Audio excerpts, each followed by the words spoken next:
insan qurbanından bəhs edək.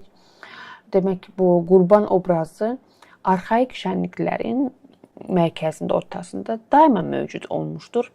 Bugün də emosional intensivliyini hiss etdiyimiz bir obrazdır və bu obrazlar arasında ən diqqət çəkici olan isə insan qurbanıdır. Bu qurbanlıq izləri təbii həyatın birbaşa və ən müşahidə forması ilə əlaqələndirilir.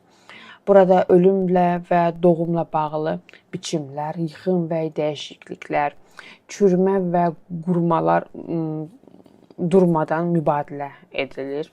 İcma səviyyəsində qurbanlığın bütün formaları təbiətin davamlılığı ilə bir ittifaq, yəni necə deyim, tacir toplumlarında qızıl necə güclülərin arasında bir mübadilə vasitəsidirsə, nəsnəsidirsə də, ilk toplumlarda da insan qanı tanrılarla mübadilə vasitəsidir. Axıdılan hər qan torpağın məhsuldarlığı üçün əhəmiyyətlidir və məhsuldarlığı üçün ödənmiş bir bədəldir, qiymətli qarşılıqdır və gələcək üçün bir ümiddir. Özəl qanlara verilən, xüsusi qanlara verilən dəyərlərə gəlincə, qadın qanı, heyvan qanı və bəzi ayrıcalıqlı bitkilərin qanı insanlar və özlərindən başqa qüvvələr arasında edilən anlaşmaların içində yer alır. İlahi dinlərin ümumi bir qəbuluna görə dünya tarixində ilk qətl edilən insan dedik ki, kimdir? Habildir. Məcazi olaraq, qurban olaraq dəyərləndirilən bu öldürmə bir ilah uğruna yox, bir qadın uğruna olmuşdur. Yəni qısqanclıq və həsəd kimi insani özəlliklərdən qaynaqlanmışdır.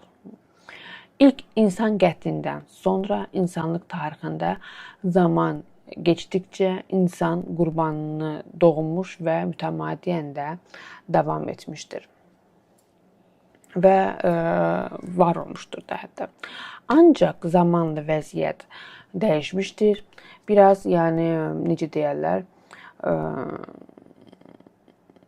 qadınlar artıq ilahlardan başqa kişilərin də, erkəklərin də uğruna qurban edilməyə başlamışdır. Bunun ən canlı nümunələrini biz Xristiyanda ta ki Hindistandan ta ki Amerika qitəsinəcən çox geniş bir coğrafiyada görülməkdədir. Xüsusilə paqan dünyasında tanrılar üçün insan qurbanı olduqca yaygındır.